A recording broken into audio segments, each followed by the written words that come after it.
at which the separation is D. Is the logic clear to all? Yes, sir.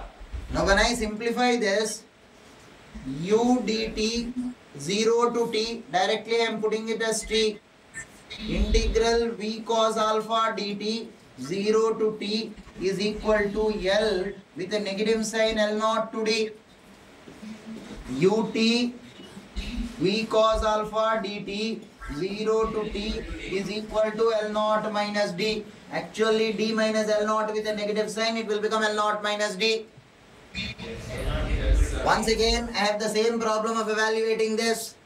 Now how do you evaluate this? The horizontal displacement covered by the first particle will be Vt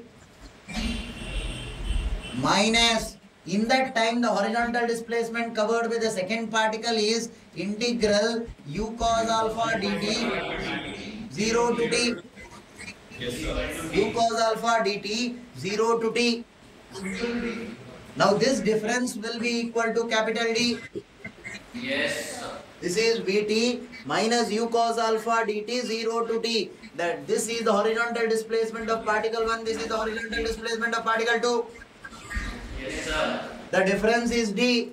Now if you observe, you have been told that magnitude of u and v is equal. If I substitute that, will the LHS of both the equations be the same? Yes, If sir. I substitute u is equal to v, will the LHS of this equation and this equation be the same? Yes, sir. Yes, sir. Hence, this is 1 and this is 2. This is L0 minus D is equal to D. L0 is equal to 2D. The relation between L0 and D. Is the logic clear? Yes, sir. The same problem as that of the previous. The only difference is here we know that the two particles do not meet. Hence the final separation between them will be D. By the time the first particle comes till here, the second particle comes till here. So horizontal displacement of the first particle minus the second particle is D. That is what I have written here. For the second particle, the horizontal displacement is u cos alpha into dt is this short time interval. This will be the horizontal displacement. That I integrated from 0 to t to get the total horizontal displacement. Is that clear? Yes, sir. Quick.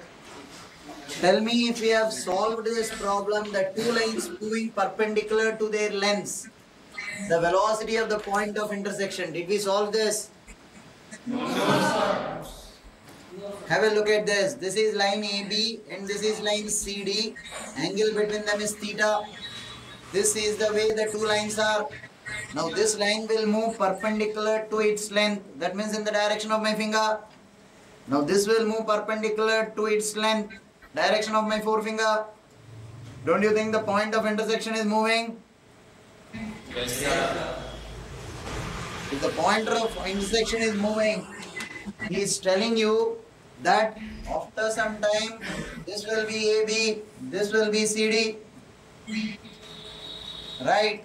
The point of intersection is moving O dash. Right? Now if AB is moving with a velocity of V1, CD is moving with a velocity of V2 perpendicular to its lengths, he is asking you find the velocity of point of intersection. The point of intersection is coming till here. So find the velocity of that point of intersection. Is the question clear? Yes, sir. Nothing to do with the concept of relative velocity. Problem just for the sake of problem. Don't mess up with the concept of relative velocity. It is just a problem. I will give you one hint. It has got something to do with just resultant of two vectors. Parallelogram law of addition. Sir, Yeah. theta is the angle between the two lines, or it is the angle which the point of intersection makes with any one of the lines? Between the two lines, AB and CD. It's okay, listen. Ultimately, my requirement here is, watch out for this. This is one vector and this is one vector. This is one vector and this is one vector. Are you able to see that? If I know these two vectors, I will know the resultant, the diagonal of the parallelogram. So how do I get this particular vector? Drop a perpendicular here. You are telling me this is V1. If this is theta, this will be theta. Are you able to see this? Yes, sir. Now if this is V1, this vector will be V1 by sin theta.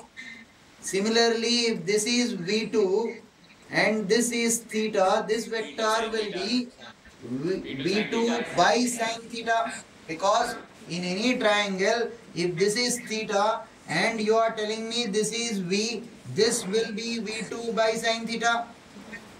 Now using that, I know this, I know this. What will be the resultant? Root over of V1 by sin theta whole square plus V2 by sin theta whole square plus 2V1 V2 by sin square theta cos theta.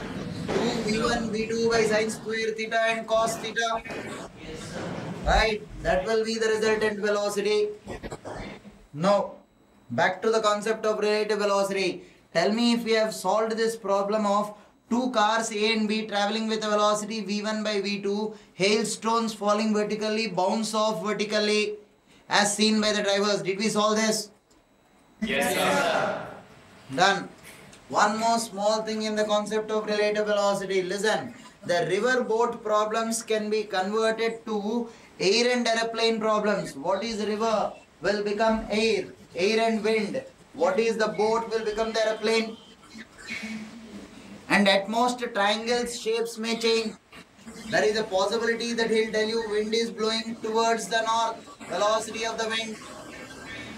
Now this is the point. The plane should go from here till here. The plane should go from here till here. Now what direction should the plane fly so that it reaches this particular point? The plane should fly in this direction. This will be the velocity of the wind. This will be the velocity of the plane. Why? Velocity of the plane with respect to the wind plus velocity of wind with respect to the ground will be velocity of the plane with respect to ground. Yes, velocity of the plane with respect to the wind plus velocity of wind with respect to the ground. He tells you in the problem that wind is towards north. So sum of these two will be the resultant velocity. Velocity of the plane with respect to the wind. Yes, sir. So remaining is playing with geometry. You know properties of triangles. Sin A by A will be equal to sin B by B equal to sin C by C. Yes or no? Yes, sir. Now using that, I know the velocity of the plane. This angle will be known. Take the ratio, velocity of the wind. He will give you some or the other point. He will tell you you should reach this point. That means he should tell you this angle theta. Yes, sir. Once he tells you that angle theta, you know this angle is theta. Yes, sir. Yes, sir. So he'll give you this particular distance. So remaining is plane geometry. Velocity of one side divided by sine of this angle equal to velocity of this divided by sine of this angle equal to velocity of this sine of this angle. Or if I am taking distance on this side, this distance divided by sine of this angle will be equal to this distance divided by sine of this angle, or will be equal to this distance divided by sine of this angle. Worst basis, extend this, take this, consider Pythagoras theorem and solve the problem. He will ask you what is the time it takes to reach that point, so on and so forth. Is the principle clear? Whole of the concept of relative velocity of the boat with respect to the water plus relative velocity of water with respect to ground will be as it is used when it comes to plane and wind. Velocity of the plane with respect to the wind, vector addition, plus velocity of wind with respect to the ground. I'll get velocity of the plane with respect to ground. You have these one or two problems as solved examples in your booklet. Go through every solved example of the booklet and then solve the exercises of the booklet. Is that making sense? Yes, sir. Is this clear to all? Yes, sir. Now, the second part of it, in HCV, why did you leave a slot from 26 to 46? There are problems based on motion in one dimension. There are problems based on motion in two dimension. Now this is a part and parcel of kinematics, but we have been giving a separate booklet for that under the heading of projectile motion. But whole of this is kinematics, the second subtopic.